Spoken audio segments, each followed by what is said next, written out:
Hello बच्चों, कैसे हैं आप सभी। मुझे उम्मीद है कि आप बड़े अच्छे होंगे, बेहतरीन ढंग से पढ़ रहे होंगे। आप सभी का स्वागत है ज्योग्राफी पाठशाला में। हमारी कक्षा 11 की यात्रा चल रही है बेटा। उसमें हम पढ़ रहे हैं भूगोल पाठ 2, पृथ्वी की उत्पत्ति एवं विकास। यहाँ पर अगर हम बात करें तो हमने सिर्फ पृथ्वी की दो शब्द आ रहे हैं, थोड़ा ध्यान से देखिएगा। पृथ्वी की उत्पत्ति एवं विकास। उत्पत्ति के बारे में हम पढ़ चुके हैं। उत्पत्ति का मतलब सर, हमने पृथ्वी की उत्पत्ति के साथ साथ हमने पढ़ा कि ब्रह्मांड की उत्पत्ति कैसे हुई है, तारों की उत्पत्ति कैसे हुई है। हमने ये जाना कि सौरमंडल की जो एक जनक होता है वो निहारिका है। निहारिका एक हाइड्रोजन गैस के बादल होते हैं। ये सब कुछ हमने पढ़ा है। आज हम पढ़ेंगे पृथ्वी का विकास, है ना। ये मानकर चलिए कि हमने किसी का जन्म पढ़ लिया कि जन्म कैसे हुआ है। फिर जन्म के बाद, जैसे बच्चे का जन्म हुआ है ये हमको मालूम है, अब जन्म के बाद भी उस बच्चे का विकास कैसे होता है, वो धीरे धीरे बड़ा होता है तो किस प्रकार उसका विकास होता है, वही हम पढ़ेंगे। आज हम इस पृथ्वी को देखते हैं, थोड़ा ध्यान से देखिएगा। यहाँ पृथ्वी पर आपको जल दिख रहा है, थोड़ा सा आप ध्यान से देखेंगे तो वायु का एक वातावरण दिख रहा है, जमीन दिख रही है, जल दिख रहा है, स्थलमंडल दिख रहा है। तो क्या प्रारंभ से ऐसा ही था? नहीं। आपने जब पढ़ा तो हमने ये भी पढ़ा था कि पृथ्वी का रूप प्रारंभ में ऐसा था जब पृथ्वी का जन्म होता है ना।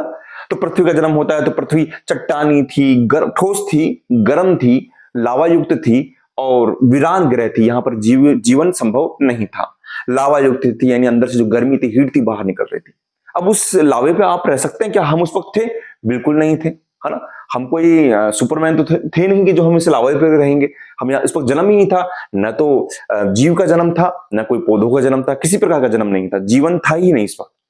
लेकिन क्या हुआ कि धीरे धीरे पृथ्वी का रूप इस प्रकार बदलता रहा। यानी जो प्रारंभ में पृथ्वी चट्टानी थी, गर्म थी, वीरान थी, वो एक सुंदर एक जीवित ग्रह के रूप में बदल गई है ना। जहां पर एक हवा है, वायु का विकास हो गया है, स्थल मंडल हो गया है और जल का विकास हो गया है। तो ये हुआ किस प्रकार है, ये सब चीजें हम इसके अंदर पढ़ेंगे। ठीक है, तो आप देखो चीज को समझते, हम जो भी मैं बता रहा हूं, मैं आपको बात बता रहा हूं, उसमें थीम को समझते हुए चले कि क्या क्या हम पढ़ने जा रहे हैं और कैसे पढ़ने जा रहे हैं, है ना। आप यकीन मानकर चलिए कि यहां से जो हम कक्षा 11 और जो कक्षा 12 के भूगोल के पाठ पढ़ाए हैं मैंने, अगर आप आगे स्कूल लेक्चरर का एग्जाम देंगे तो इनसे बाहर जो ये टॉपिक्स यहां से दिए हुए हैं इनसे बाहर कुछ नहीं जाएगा। तो बड़े ध्यान से पढ़िएगा। देखिए, अगर हम इसको देखें तो क्या पृथ्वी का विकास किस रूप में हुआ है? पृथ्वी का विकास किस रूप में हुआ है?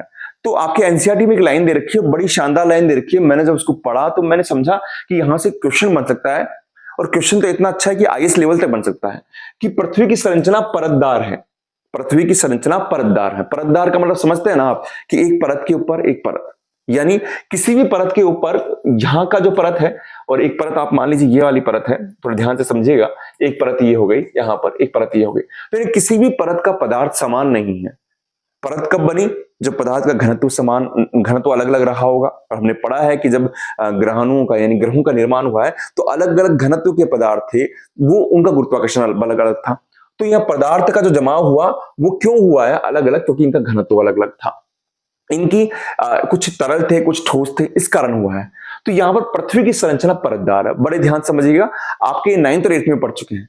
तो क्या परतदार संरचना सर हम पृथ्वी की बात करें? नहीं। यहां पर आप देखिए, यहां पर आप देखिए, पृथ्वी हमारी, जैसे मान लीजिए पृथ्वी का स्थल मंडल यहां पर हो गया है, यहां पर हो गया है। तो पृथ्वी की परतदार संरचना वायुमंडल में भी है और पृथ्वी की परतदार संरचना पृथ्वी के भूगर्भ में भी है। कैसे सर? आप देखिए, अगर आप देखते हैं, हम इसको आगे पढ़ेंगे, बड़े विस्तार से पढ़ेंगे।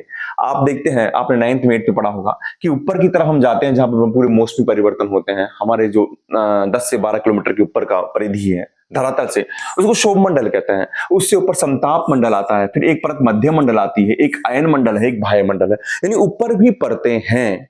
समझ रहे हैं आप? तो वहां पर परतों का विकास किस प्रकार हुआ है वो भी समझने वाली चीज है। और पृथ्वी के भूगर्भ में जाएं तो आपको जहां पर हम खड़े हैं वहां से नीचे तक का क्रस्ट होता है, उसके नीचे मेंटल होता है, और फिर उसके नीचे कोर होता है ना।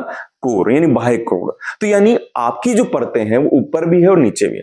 कितनी अच्छी लाइन है, आपको समझने वाली बात है कि पृथ्वी की परतदार संरचना वायुमंडल में परत के रूप में हुई है और पृथ्वी के भूगर्भ में परत के रूप में हुई है। क्यों हुई है? क्योंकि वहां पर जो पदार्थों का संचयन हुआ था, पदार्थ जब बने थे ना बेटा, तो पदार्थ क्या थे? वो अलग अलग फॉर्म के रूप में थे, है ना। उनका घनत्व अलग अलग था। आप यूं मानकर चलिए, मैं एक बात कहता हूं आपसे, पानी लीजिए, पानी के अंदर आप कुछ पदार्थ डालिए, जैसे पेड़ की पत्तियां डाल दिया आपने, मिट्टी डाल दिया आपने, तेल डाल दिया, तो आप देखेंगे कि मिट्टी नीचे जम गई है, तेल ऊपर आ गए हैं, है ना, पत्तियां भी ऊपर हैं। तो इस तरीके से जो पदार्थ जिस प्रकार पदार्थ का घनत्व है उस प्रकार उसका जमाव हुआ है, तो इसलिए पृथ्वी की संरचना परतदार है। वायुमंडल से लेकर कोर तक सभी पदार्थ एक समान नहीं है, बिल्कुल नहीं है। मैंने बताया आपको, अगर वायुमंडल से लेकर कोर तक सभी पदार्थ एक जैसे होते तो परतें नहीं बनती, सभी पदार्थ सभी वायुमंडल ये पूरी पृथ्वी एक ही रूप में होती। ठीक है, वायुमंडल ये पदार्थ का घनत्व सबसे कम है। अब ये क्या कह रहा है समझिए आप, आपके बुक्स में अच्छी लाइन दे रखी है कि घनत्व जो है आपके पास में आप देख रहे हैं कि करोड़ का घनत्व होता है, और तो घनत्व ज्यादा किसका होता है कि जो पदार्थ जितने भारी तत्वों से मिलकर बने होते हैं उनका घनत्व उतना ज्यादा होता है। तो आपका क्रस्ट है, क्रस्ट के आप मेंटल है, मेंटल के आप क्रोड है, और ऊपर यहाँ पर वायुमंडल है। तो सबसे कम जो घनत्व होगा ना वो वायुमंडल होगा। आप देखिए, मैं अगर इस चीज को उठाना चाहूंगा तो यहाँ पर मुझे कुछ जोर आएगा, लेकिन आपके और मेरे बीच में, यानी आपके और कैमरे के बीच में कुछ नहीं, हवा है, मैं आराम से हाथ को हिला रहा हूं, तो यहाँ का घनत्व कम है। पानी के अंदर हाथ दूंगा तो वहां थोड़ा ज्यादा होगा। तो वायु का घनत्व सबसे कम होता है, तो ऊपर वायुमंडल का सबसे कम घनत्व होगा। आगे हम पढ़ेंगे कि सबसे ज्यादा घनत्व होता है क्रोड का, है ना, क्योंकि भारी तत्वों से मिलकर बना है। आगे पृथ्वी की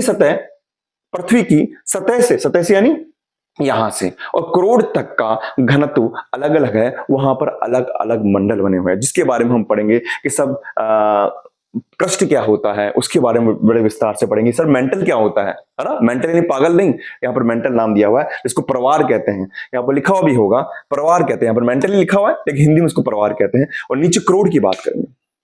तो हमको अब पढ़ना है पृथ्वी के जन्म की। सर आपने जन्म तो दे दिया, जन्म तो करवा दिया आपने पृथ्वी का, है ना, पार्टी नहीं दी लेकिन जन्म हो गया है पृथ्वी का। अब हम पढ़ेंगे पृथ्वी का विकास किस प्रकार हुआ है उसके बारे में पढ़ेंगे।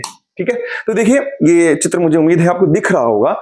यहां से अगर हम देखें, ये देखिए यहां पर आप खड़े हैं, यहां पर आपके पेड़ पौधे होते हैं, आप यहां से खनिज लेते हैं, इसी के भीतर आपके ज्वालामुखी आते हैं, ये भूपर्पट्टी है जिसको क्रस्ट कहते हैं। नीचे की तरफ ये वाला जो हिस्सा है ये मेंटल है, ठीक है, परवार कहते हैं इसको, हिंदी में क्या कहते हैं, परवार कहते हैं।